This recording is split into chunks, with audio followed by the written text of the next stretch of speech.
Hello students, today we will study about neutralization in everyday life. कि students neutralisation process का हमारी life में क्या यूज है, आज इस बात को डिस्कस करेंगे। लास्ट टाइम हमने न्यूट्रलाइजेशन प्रोसेस के बारे में स्टडी किया था कि न्यूट्रलाइजेशन होता क्या है। The reaction between an acid and a base is known as a neutralisation. कि स्टूडेंट एसिड और बेस को जब मिक्स किया जाता है तो उन दोनों के बीच न्यूट्रलाइजेशन प्रोसेस होती है। दोनों एक दूसरे के इफेक्ट को न्यूट्रलाइज कर देते हैं, ख़त्म कर देते हैं। Salt and water are produced in this process, और इस प्रोसेस में साल्ट एंड वाटर प्रोड्यूस होते हैं with the evolution of A heat, and heat भी प्रोड्यूस होती है। सो स्टूडेंट्स, इसका हमारी लाइफ में क्या यूज है। इंडिजेशन में, इंडिजेशन होता है स्टूडेंट्स कि जब हम स्टोमक के अंदर एसिड ज़्यादा बन जाता है तो उसे इंडिजेशन कहा जाता है। Our stomach contains hydrochloric acid, it helps us to digest food. कि स्टूडेंट्स, हमारा स्टोमक के हाइड्रोक्लोरिक एसिड बनाता है और जो कि फूड को डाइजेस्ट करता है। लेकिन अगर ये ज़्यादा क्वांटिटी में अगर बन जाए, कि as you have learned in chapter 2, ऐसा हमने चैप्टर 2 में लर्न किया था कि हमारा स्टोमक हाइड्रोक्लोरिक एसिड बनाता है जो कि फूड को डाइजेस्ट करता है। But too much of acid in the stomach causes indigestion. लेकिन ज़्यादा एसिड बन जाने से स्टूडेंट्स हमें खट्टी डकारें आनी स्टार्ट हो जाती हैं। समटाइम्स इंडिजेशन इज़ पेनफुल, और हमारे स्टोमक में पेन भी होने लग जाता है। To relieve indigestion we take an antacid such as milk of magnesia which contains magnesium hydroxide. It neutralizes the effect of excessive acid.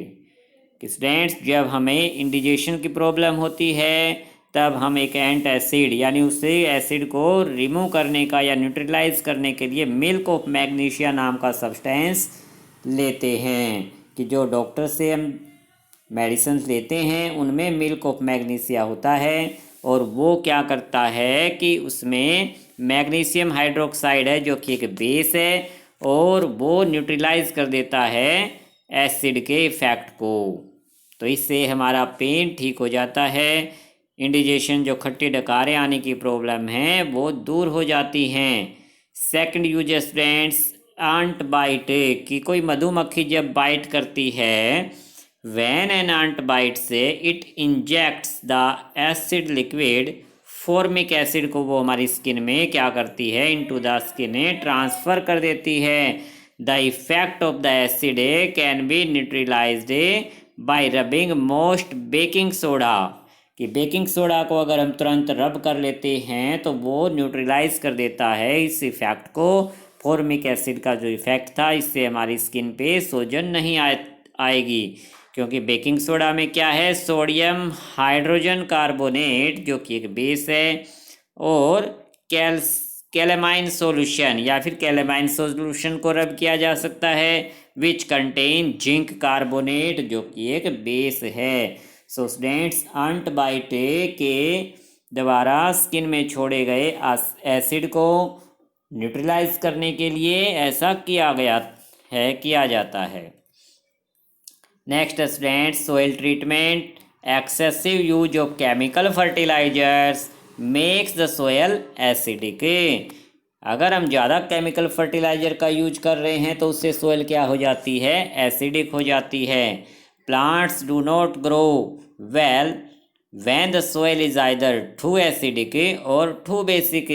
अगर हमारी सोयल में ज़्यादा एसिड है तो प्लांट अच्छे से ग्रो नहीं करेंगे, और सोइल के अंदर अगर बेसिक सब्सटेंस ज़्यादा हैं तब भी प्लांट अच्छे से ग्रो नहीं करते। When the soil is too acidic, it is treated with a base like quicklime, calcium oxide or slaked lime calcium hydroxide. यदि हमारी सोइल ज़्यादा एसिडिक है तब हम उसमें बेस सॉल्यूशन मिक्स कर देते हैं। If the soil is basic, और अगर सोइल बेसिक ज़्यादा है, ऑर्गेनिक मैटर जो कंपोस्ट होती है, compost is added to it. अगर बेसिक नेचर ज़्यादा है सोइल का तो उसमें ऑर्गेनिक मैटर यानी कंपोस्ट ज़्यादा मिक्स कर दिए जाते हैं। Organic matter releases acids which neutralise the basic nature of a soil. कि जो ऑर्गेनिक मैटर है, कंपोस्ट है, जो फर्टिलाइजर्स हैं, वो उनमें एसिड होता है और वो न्यूट्रलाइज कर देते हैं बेस को। इस तरह से स्टूडेंट्स हमारी सोइल का जो इफ़ेक्ट है वो ख़त्म हो जाता है। नेक्स्ट यूज है students factory वेस्टेजेज।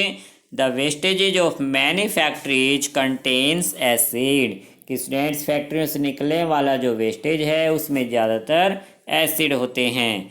If they allowed to flow into the water bodies the acids will kill fish and other organisms.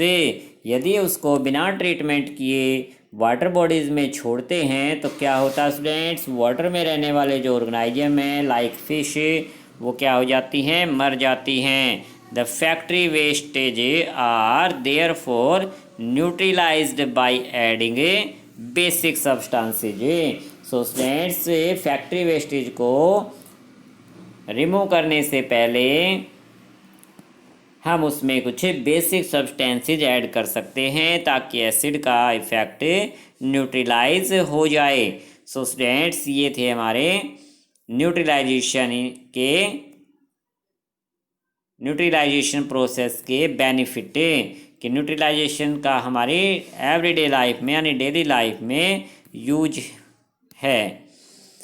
Next time students हम इसके कीवर्ड डिस्कस करेंगे, आप एक बार इनको रीड कर लेना। And what you have learn, जो हमने इस चैप्टर में मेनली डिस्कस किया है उसे रिवाइज करना है। कि acid are sour in taste, generally base are bitter in taste.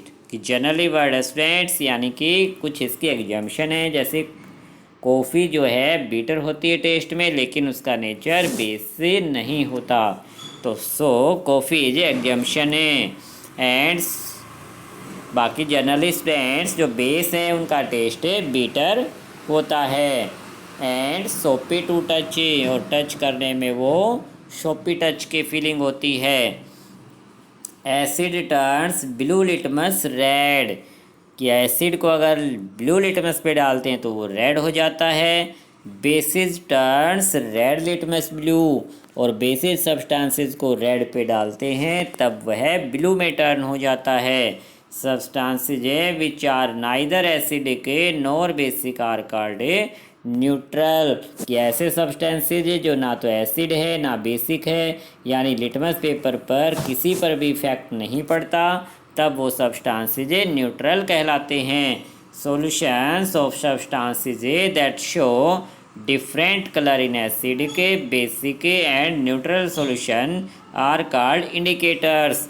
कि ऐसे सब्सटेंसेस के सॉल्यूशन जो एसिडिक बेसिक के साथ अलग अलग कलर शो करते हैं उन सब्सटेंसेस को इंडिकेटर्स कहा जाता है। इन्हीं की हेल्प से स्टूडेंट्स हम बता पाते हैं कि कौन सा सब्सटेंस एसिडिक नेचर का है और कौन सा बेसिक नेचर का है और कौन सा सब्सटेंस न्यूट्रल है।